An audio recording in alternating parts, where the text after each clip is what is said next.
You're listening to Shoe In, covering the ins and outs of all things footwear, from sneakers to heels, loafers to slippers, and every type of shoe in between. Brought to you by the FDRA, the Footwear Industries Association focused on retail, trade, politics, and fashion, helping create and enhance conversations on all things footwear. And now your footwear insiders, Matt Priest and Andy Holt. Welcome to the live show. Oh my gosh, who would have thunk it? We could do this live. We've been taping for so long, and there's been a really high demand to see our faces. That is a lie. Not just from our mothers. That is a lie. Not just from our mothers, but from many, many fans around the globe. They said, we want to see you. Yeah. We want to interact live. Right. So now you can do that. If you're on YouTube and you're watching us, you're watching the live show. Yep. There's a comment box right there. You can type in comments, questions. I'll see them. We'll all see them. We will. We'll talk about it. We will. And this show is Seinfeld. This show Show is about just nothing? It's like a shoe potpourri show. We're going to talk about all the different things happening in our industry from all our different vantage points. Right. All our different experiences. There's been a lot going on in our industry. There's been events. There's been trends. Shoe-pourri, man. Shoe-pourri. So, who we got in studio today? Jasmine, how are you? What's up, Jasmine? Are you excited about the live edition? Mm-hmm. Yeah? Mm-hmm. Yeah, she's not. Thomas? Hey.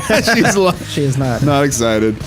Thomas, how are you? I'm good. I'm excited. Are you awake? Thomas had a beautiful baby girl not long ago, and he's in the throes of no sleep whatsoever. He is. Yeah. And some of us know how that is. And some of us don't have any sleep because we're out late night hanging out, right, Jasmine? No, that would not be me. Awesome. So this is Shoe and Show. We're covering the ins and outs of all things footwear. We cover everything. We talk about product. We talk about process. We talk about people. Yeah. Little shoe gossip here and there. Where should we begin, man? If it's the potpourri,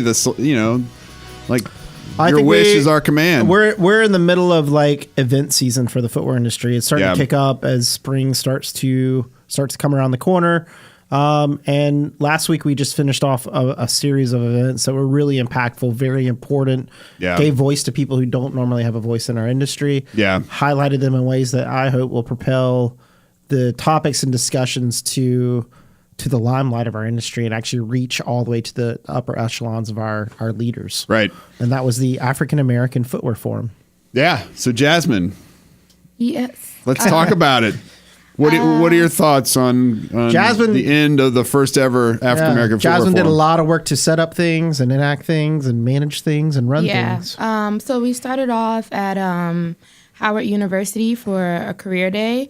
So that included like footwear professionals as well as like students from Howard and other universities like in the DC area as well. And we had a panel discussion and networking afterwards. Which led to a networking reception at Have Smoke, which is a Black-owned business in DC on Florida Avenue. Have Smoke, and that was terrific. It was a party. It was packed. People jammed. Yeah, Jam-packed. super packed. People enjoyed the food. We had drinks, open bar.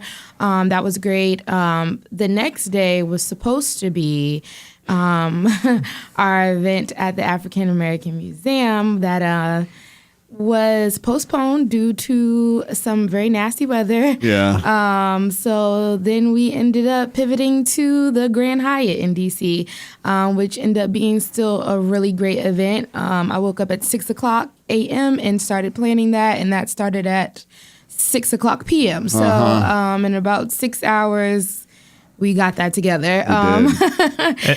And that was amazing too. I mean, you had a snowstorm and hundreds of people came out for that, even with the snow. And even though there was literally hardly any notice of where it's going to be, when it's going to be. And I mean, the room was just packed. They were bringing in seats. Yeah, there wasn't enough seats. Yep. The last count I had was 200, and then that's when the seats started coming in. Yeah. We retained over half of the original signups, so that was good for something that we did last minute. Yeah. I mean, we had 350 signed up, and we ended up having 200 plus for that event. We had over 100, maybe 130 at Howard. We had probably 180 at Half Smoke. Yeah. And then we scrambled because we still had the African American History Museum space. Right. And so we were able to go and enjoy that space as well. Yeah. Almost much more relaxed at that point from a stress perspective. Yeah, that was awesome, though. Everybody was still able, who could, was still able to see the museum, which is still really awesome. And hopefully we'll have another opportunity for people to come back and, at least view the museum, because it is like a missed opportunity. Yeah. Absolutely. Well, and the last night, too, I thought was one of the coolest because you had a chance to really see it. I think if we'd had everything crammed into one night, we planned, this way you could take your time. It was a relaxed atmosphere. I feel like everybody that came the third day really got a lot out of just the chance to, go walk through, because the museum's like 10 floors. I mean, it's just packed with stuff. Yeah. And you need a lot of time to see it all. Yeah. That's very true. Some of the words that came back to me from folks at the event from the whole week was historic. Mm-hmm. This has never been done before.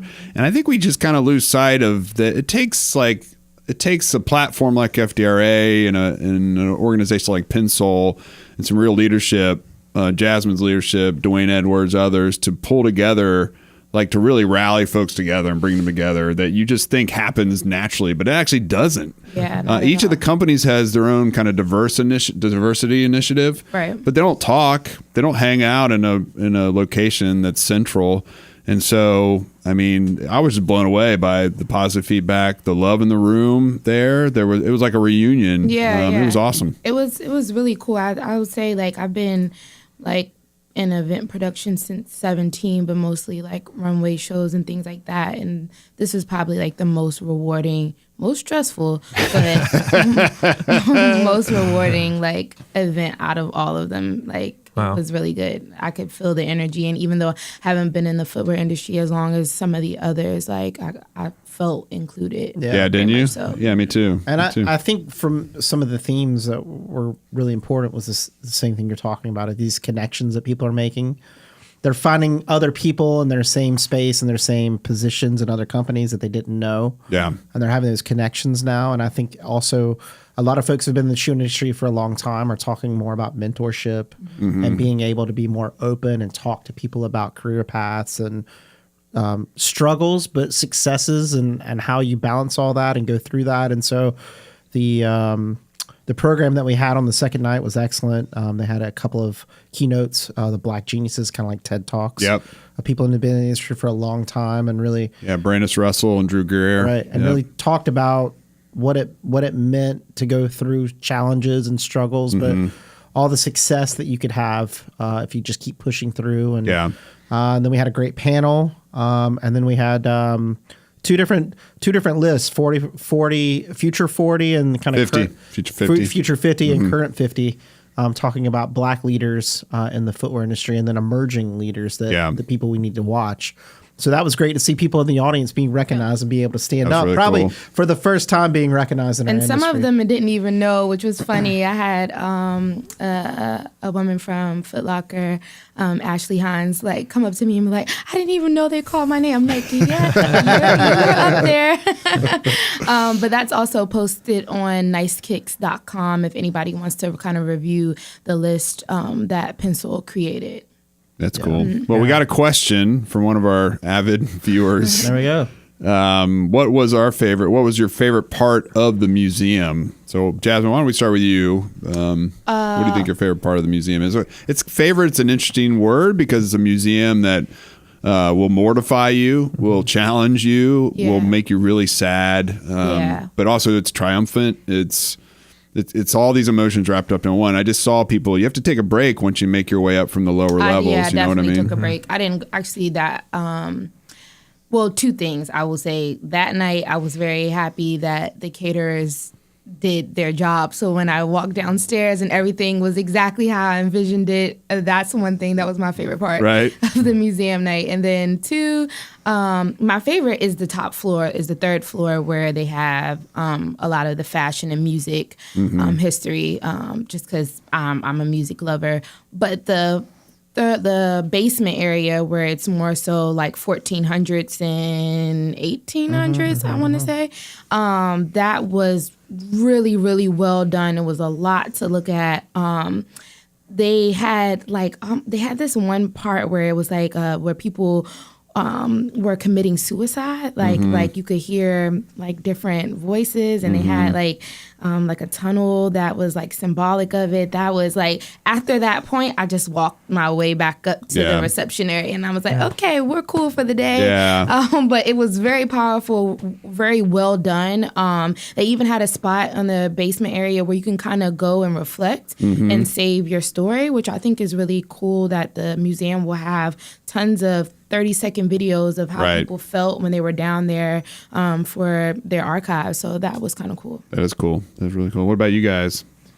For me, it was there was a display. There's the Greensboro lunch counter. Yep. And so, if people aren't familiar, in Greensboro, there was a sit-in at one of the lunch areas in downtown Greensboro. And I think today there's still a museum down there where they still have that. But they had one of the chairs enclosed. And then the counter was a digital counter where you could actually sit and interact and see all the different nonviolent movements that were taking place. You could actually sit at the counter and experience what was happening in that time period. And I thought that was really creative and really well done to kind of immerse people in that experience. Yeah, definitely. I mean, it's hard to pick a favorite. There's just so much, and each part has a different feel to it. I was thinking the same thing on the counter when you're sitting down and you can have the interactive exhibit and kind of choose what path you want to take on it, and the screen changes. There's so much stuff. The Emmett Till part was really powerful and stays with you. Yeah. Seeing that exhibit. The top floor was amazing. Yeah. Seeing all the different music and shoes and culture and movies and everything. That was fun. That was really neat to kind of, and we really had it to ourselves up there. So my understanding is when you go to the museum, a lot of times you're just, up against somebody the entire walk through. But we were able to really go at our own pace and really kind of, take your time with these exhibits, which are just so powerful. Yeah. Yeah, they are. Absolutely. Absolutely. All right. Well, anything else to take away from the week that was? No, There'll be follow-up. We're going to do we're going to organize working groups. We're going to do some stuff around this so the conversation does not end this past week. I'm happy that it was finally executed. It's been a long time coming. So it has been. Yeah. Good job. Good job. Glad that, thanks. Thank you. But yeah, I'm excited to see what happens for it, because I feel like as an association, I get exposed to everything footwear wise, so it's like this is just like another component. So that's cool to me. Right. And then now Matt and I are about to head to Hong Kong. We are to do a global footwear executive summit, talking about kind of a global look at production and look at retail issues. And we've got a great lineup there. Folks can go to fdra.org to look at all our events and professional development. But I think that'll be a great event. It's attached to APLF. So it's the Asia Pacific Leather Fair, and that's 1,000 leather suppliers and tanneries from around the world are there. So we'll be there doing meetings and connecting with folks. And then after that, we come back, and then it's time to set up our executive summit here in Washington, D.C. Yeah, and that is really exciting because I think it's the best speaker lineup that I think we've ever had, and it's really unique because it's different product. It's different retailers. Yeah. It's different personalities that never spoke at our events before. Some of these folks don't, necessarily always go to footwear networking events because they're running, a Fortune 500 company. So, so it'll be exciting to see all those different folks there, and then bring in our board of directors and all the, it's an event that has about 200 individuals that attend, and I think it's the best business summit. I would say probably it's the only real business summit that really focuses on the business issues of the footwear industry, not necessarily fashion or trend or anything like that, but like our models and our businesses and how we execute and deliver and all that. And so I think that's what I really like about the event, is that focus of hearing leaders saying openly, here's our challenges and here's what we're trying to get there. Now, they're not going to give away their trade secrets. Right. But it's pretty close. Yeah, no, it's always a good event. And I think this year we actually had, unfortunately, John Epstein from Fila pass away recently, a very untimely death. He was scheduled to speak. We're thinking about ways we can honor him at the event because that was such a tragic thing to have happen. But beyond that, we have a slew of speakers. We have Tim Boyle from Columbia Sportswear, who has been on this program before.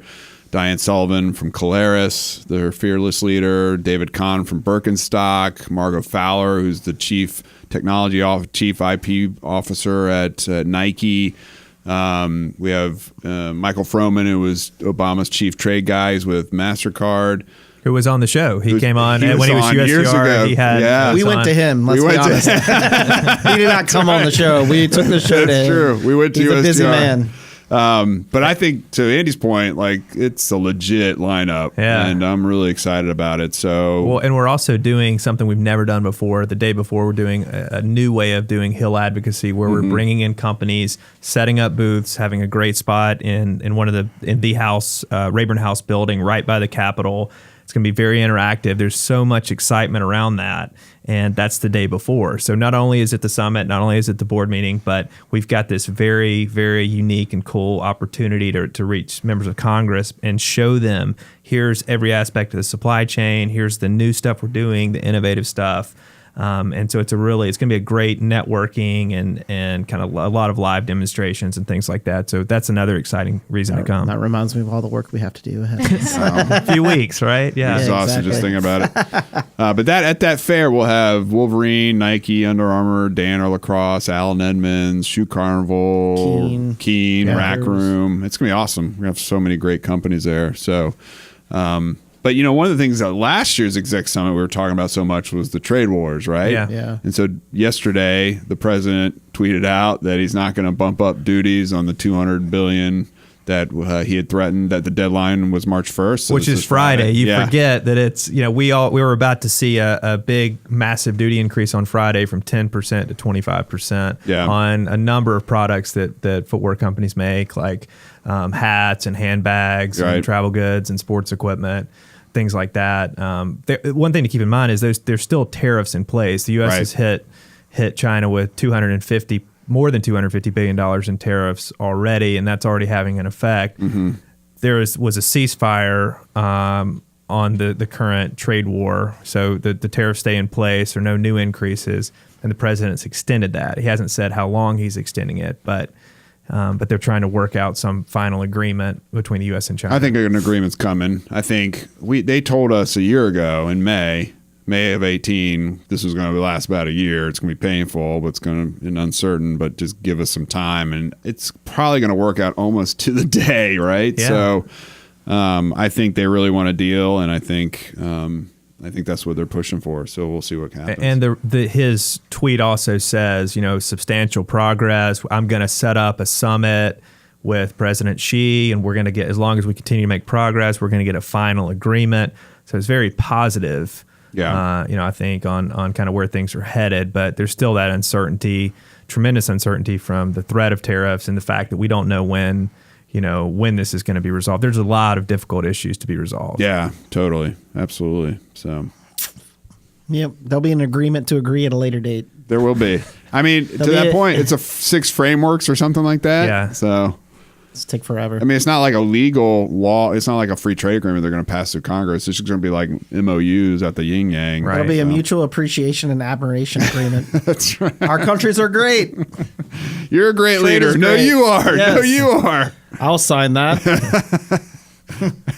It's a true story. Anyway, I think this year one of the key issues. So we got data. FDRA gets a ton of data, and one of the most recent data points we got was on retail sales, 2018. The most recent that was reported by the government was November, and it was all-time record highs. I think it was something like $84.5 billion.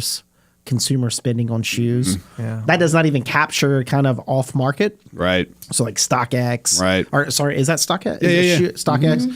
And other kind of companies that do exchanges and trades and, all that kind of stuff. So, I mean, if we actually factor everything in, we're probably looking at like $88 billion year over year. And that's an all-time high. Yeah. And shoe stores had a epic month in November. It was an all-time high for shoe stores. And we're actually forecasting now comps versus 17 shoe stores will actually be up. So for all the talk about hand-wringing, all this stuff about shoe stores dying, shoe stores that have the right product and have the right channeling and are connecting with customers and creating experience are doing really well. Some of them better than they ever have before in the past. So we've got that going, but that's also against the backdrop of current tax season, right? Right. So if it's true and what they're saying about tax season is there's like lower returns than ever before. Right. It means there's less kind of big checks coming in people's pockets where they get that money and they're like, nope, I'm going to spend it, you know? Some people are smart and they pay down their credit card debt, but a lot of people take it and they go out and they buy shoes, especially around Easter season, you know, right before summer hits, all that kind of stuff. Yep. So there's a churn that's going to happen in the next couple of months and we'll see what's happening. But I think, you know, kind of the Polk prophecy. Here we go. The Polk prophecy. Is that a new segment? Is that the Polk prophecy says quiet. In the year 2019. I think that executives are going to come back, and that's going to be a big concern, that sales may not have been as big as they were because people weren't getting the same returns they had in the past. So I think we need to keep track of that. And my question is, and I don't know this, but like, did people's withholdings change where they actually got higher paycheck? Paycheck? Yeah. That's absolutely what happened. And then it's a psychological thing. Right. And the flip side was that just meant that their withholdings and their taxable stuff didn't work out quite like they had. Right. And then you add SALT in, the state and local tax issue. Yeah, it's painful. New Jersey and Virginia and New York. Michigan and other places, they could only deduct a certain amount of those taxes. So like my friend just moved to Chicago and their annual like local and state is like something like $14,000 or something like that. I mean, they pay like $1,200 in taxes on their house and property and all that every single month, and now you can only write off up to 10. So they're sitting there. The only option is to have more kids to get that child tax credit. But then that's a whole different problem, isn't it, Thomas? That's right. You know, to that point though, it's like, I think the savings were built in throughout the year with lowering the rates, right. And then you don't get the impact. So you're not going to get this jolt on the sales side because returns are going to be less. And people are going to be pissed, even though they might look back if they really, you know, took the time, which none of us have, to look back to see what they actually paid in federal taxes. Right. It might be less overall, but they don't get a return. Right. So well, and then from a political side, you know, you've already seen some senators coming out and saying, "Oh, you know, people are under the new tax reform law. People are getting less. You know, their returns aren't going to be as big. This isn't what was promised."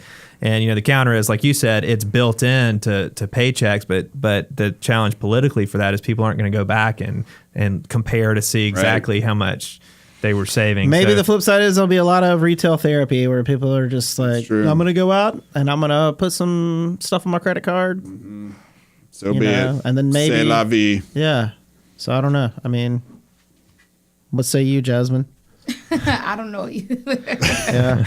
I think, but don't you think it's going to be an issue though? I mean, that's a. Yeah, I feel like this is my first time, like, as an adult, like, paying attention to all this. Welcome to the club. Yeah. So I'm interested to see how things will play out, too. But, yeah, this is my first time, like, really paying attention and being affected by certain things. Well, once you figure out what's up, then we will check back in with you and see how pissed you are. No. And then, like, even me, like, not owning anything yet and stuff, like. No shelter. It's been interesting. Do you have a driver's license? Yeah. All right, good. It's damaged, but I have one. I don't use it, but I got it. And I guess the other thing that's still happening, and we've got to. We'll see what's happening this year when we get the import numbers in, but like there's still a bleed from China. There's still concerns, even though the president's come out and talked about that. There's such uncertainty that people are like, we can no longer have our eggs in the same basket, or they are staying in China to produce, and they're going second and third tier factories to lower cost and issues like that. So there's this constant kind of. We saw this with the pork crisis when the strikes happened. Right. People started saying, you know, I need to diversify where I bring my product in and what port so that this happens again. I'm not like stuck out on sea just waiting to bring it in, right? I think the same thing's going to happen with sourcing. There's going to be some real honest conversations over the next year or two, and people are going to see where capacity is and issues are, and there's going to be more like toe dipping different places. see where it is. But yeah, Cambodia, Bangladesh. Cambodia is Ethiopia. interesting. But then there's challenges with that too. You talk to different sourcing people, and it's like, that's great, but you have power outages there. Yeah. You're elongating your supply chain. You still got to get it to Vietnam. There's and then zero Vietnam duty is relief. It's the same duty if you're Vietnam or China. So. Yep. So there's those issues are happening. Trend-wise, athletics still booming. I mean, when we visited some showrooms in New York, some fashion showrooms, they have majority sneakers versus leather high heel shoes. Even and stuff. going in like my second year at FM Platform, just noticing how the brands that you don't normally see with sneakers have incorporated them in their collection. It's going to be interesting to see like when that trend stops. Like I don't foresee it anytime soon, but I just know I'll be aware of how popular it was now, and then like start to see it kind of drift out. I mean, it's been going for so long, but the last 2 or 3 years, there's some real leather experts in our industry, and they keep saying like it's going to switch back because leather is actually really affordable right now, right? Right. And then the other side is like, how many pairs of sneakers can we have in our closet before we stop and say, I'd really like a nice pair of Oxford or a really nice pair of boots, and I have some, but they're like 3 years old now. Right. So when I like actually invest in something that'll last a while, it's a little bit different. Like, and I mean, for me, I guess the difference is like if leather has a comeback, there's got to be some innovation on that side, right? Like, I don't know what that means. Is it, different kinds of stitching, or is it like embellishments, or like, what? I mean, I don't know what it is. Yeah, I don't know either. And I think the industry is trying to figure out, I think they're trying to figure out what that innovation looks like when it comes to leather production. Yeah. So, I don't know. Someone says that or white bottoms. I don't know what that's in reference to. I'm guessing sneakers. Sneakers, or Tony 714-892. Hit us up if you have more clarifying comments. We will await your reply. Yeah. While we're waiting, I'll just say, we talked about kind of a higher level, how we've got these events every single month. We just had one last week, the African American Footwear Forum. In a couple weeks is the China Summit. Then we've got our executive summit and all this. But just from a day to day, the next couple of weeks are just really packed. There's so much that we're doing in DC. We've got on Wednesday, Matt's testifying before the United States Trade Representatives. To tell the truth, the whole truth, nothing but the truth about footwear IP. So help me God. IP, Just don't ask me about Russia. But that's a really important hearing, because that's what the government uses to say, all right, these are the countries where we have some problems. This is where we're going to focus. So we're doing that on Wednesday. On Friday, we're going before this big customs meeting where they're talking about 21st century issues and kind of. That's why I tell the truth, the whole truth, nothing but the truth about footwear customs issues. Just don't ask me about Russia. Just don't ask about Russia. So that's on Friday, and then we're on the Hill on GSP next week, and then we've got an innovation working group meeting and a bunch of stuff in between. So it's going to be a very busy 2 weeks, and it's going to be like that until the summit and after the summit. It's just kind of a nonstop. Man, you're wearing me out. Thanks, Thomas. Yeah, thanks. Buzzkill. So much work to do. Yeah. All right, Tony, hit us back up. Fashion trends on unit bottoms have been white, and seems there's no let up. That's interesting. Oh, okay. Yeah. I agree. In fact, I'm wearing some right now, actually. Yeah. That are white that's bottom. I don't know what camera to show up. These are my Cole Haan Yeah, it'll show. Grand OS right there. So white bottoms, I love them. Sometimes You're right, avoid Tony. that. I'm fashionable. There's no let up. Interesting. Great point. Yep. Thank you, Thomas. We're still live, right? Yeah, this thing keeps going. This is our soft launch for our live show. Yep. This was at a minute's notice, so thanks to Tony and other people queuing in and listening to us banter a bit. Our moms aren't on. I can tell you that much. No, they're not. No. But I guess we're not live. We're about to go off. We're not doing fashion? I guess not. We should do fashion. You gonna do a fashion segment? You got something for us? Yeah. Just make it. Just take Tony's thing. It's white bottom The white trends. buttons. He's not wrong. He's not wrong. Thanks, Tony, for the fashion. Tony's Fashion Footwear and Focus segment brought to you by not Jasmine. Well, I will say, just I did some shoe. Well, I didn't get anything this week, but I did go into some sneaker stores this week, and I noticed that the women's section is built out. Like, there's actually, like, a lot of times when I used to go sneaker shopping, I used to just go to the kids section and see what's in the boys. Now I don't have to do that. So I feel like that's going to start to grow and grow, where you go into a footwear store and it's going to be equal, like with the athletic shoes. Like, when there's going to be a side for women that's really built out just like the men. So that is a trend that I think we'll see more and more. Digging it. Yep. Yeah, that's be where like women-only shoe stores. Women-only shoe stores. Lady Foot Locker. Yeah, but more than just that, though. I feel like that will happen, where there'll be another sneaker store just for women. I would call it Shoe Spa. And I would have, like, get your nails done and come in and see it. And, you know. I mean, if you put up the cash, you can make it happen. We got some space in D.C. for you to open up retail. A lot of space. That's true. That's true. I guess I'll be massaging feet pretty soon, folks. Be on the lookout. We'll hire some people to help. Nice. Shoe Spa. I'm looking at the delayed reaction of Andy saying these things. It's so funny. Oh, my gosh. All right, folks. Oh, wait, Tony's got some more tips. Comfort fashion is the new king. Great show, people. Thank you very much. Thank you, Tony. That's what we needed. We did need the encouragement. Again, this is Shoe and Show. We're covering the ins and outs of all things footwear. We cover product. We cover people. We cover place where the shoe's made or sold. We cover philosophy, shoe philosophy. Yeah. To lace or not to lace. That is the question. To slide or to thong. That is also a question. With slippers, I must say. Thong to thong, thong, thong. Well, this is Shoe and Show. Normally we do just a taping and post it up, but we're going to start doing some live shows. This is the first launch. I thought it went really well. I want to thank our producer Blake and Paula at Human Factor for helping us set all this up. And next time we'll do proper promotion of the show, and we'll have a guest on as well that will beam in. Scotty will beam them in, so be queuing on that. In the meantime, visit shoeandshow.com to see our full catalog, and drop us a line. What should we talk about at our next live show? Who should we have on? Is it you? It could be.